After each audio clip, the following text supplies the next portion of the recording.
నేను అడుగుతా ఉన్నా, ఇప్పటికే 15 రోజులైంది మొక్కజొన్న వచ్చి, ఎందుకు కొనుగోలు కేంద్రాలు స్టార్ట్ చేయట్లేదు?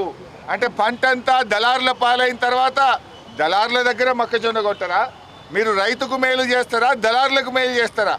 ఇప్పటికే దాదాపు 25% పంట దళారుల చేతుల్లోకి పోయింది. నిన్న మొన్న ఈరోజు ఉదయం కూడా వడగళ్ల వానబడి రాష్ట్ర వ్యాప్తంగా ఇవాళ పెద్ద ఎత్తున మొక్కజొన్న, మామిడి, ఇతర పంటలన్నీ కూడా దెబ్బతిన్నాయి. మీరు పంటల బీమాని అసెంబ్లీలో ఊదరగొట్టి బడ్జెట్ స్పీచ్లో చెప్పి ఇప్పటి వరకు పంటల బీమాను మీరు అమలు చేయలేదు.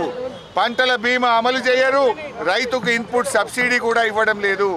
దయచేసి మేము ప్రభుత్వాన్ని కోరుతా ఉన్నాం, రాష్ట్ర వ్యాప్తంగా గత 2-3 రోజుల్లో వడగళ్ల వాన వల్ల రైతులు బాగా నష్టపోయారు.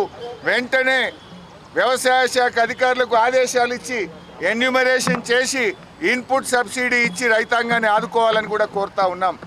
ఈరోజు గత 2 సంవత్సరాలుగా రైతాంగానికి ఇన్పుట్ సబ్సిడీ డబ్బు రావడం లేదు. మాటల్లో చెప్తున్నారు తప్ప ఇప్పటి వరకు బడ్జెట్ రిలీజ్ కావట్లేదు. మీరు పంటల బీమా ఇవ్వరు, ఇన్పుట్ సబ్సిడీ కూడా ఇవ్వడం లేదు. నేను వ్యవసాయ మంత్రి గారిని డిమాండ్ చేస్తూ ఉన్నా, ఈ అకాల వర్షాలు, వడగళ్ల వానతో పెద్ద ఎత్తున నష్టం జరిగింది. అన్ని జిల్లాల నుంచి రిపోర్ట్ తెప్పించి ఇన్పుట్ సబ్సిడీ ఇవ్వాలని కోరుతా ఉన్నాం. ముఖ్యంగా మొక్కజొన్న రైతులకు తక్షణమే కొనుగోలు కేంద్రాలు ప్రారంభించి 2400 మద్దతు ధర, 500 రూపాయల బోనస్ ఇవ్వాలని బీఆర్ఎస్ పార్టీ పక్షాన డిమాండ్ చేస్తుంది.